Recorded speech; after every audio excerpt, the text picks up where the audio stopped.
In this video, I will be teaching the basics of filmmaking just using your phone.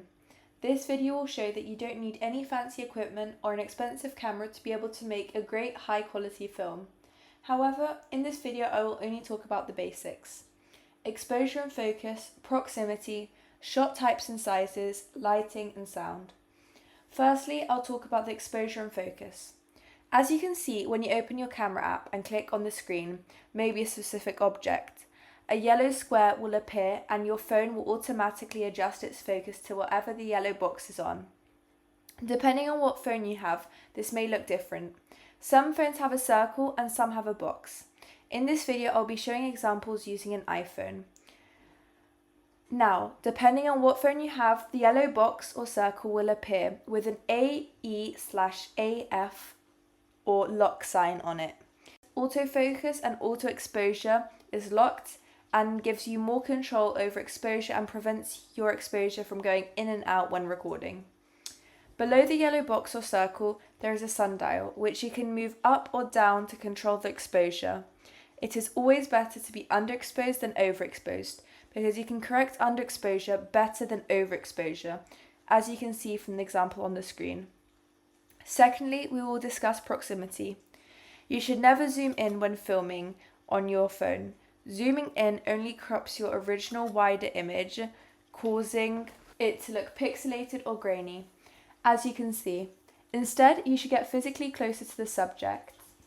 Next, we will discuss the basic shot sizes: the extreme wide shot, medium shot, close-up shot, and extreme close-up shots. Different shots are used to convey the importance and information about the character and their place in the world. Look at these two characters and tell me which one you think is more powerful or influential. See, it's not only their clothes, appearance, or actions that tell you this, but also the type of shot they're shown in. Now we will discuss lighting, in particular 3-point lighting. Different types of lighting is used in different films. For example, a documentary doesn't use the same lighting as a horror film or comedy film. However, one of the basics of lighting is 3-point lighting. This consists of the key light, which is the light on the left or right hand side of your phone, the fill light, which will be on the other side of the phone and is used to soften out any harsh shadows, and the backlight. This can be facing the subject or illuminating the background itself. As you can see, there is a big difference between each of these. As said before, different films use different lighting.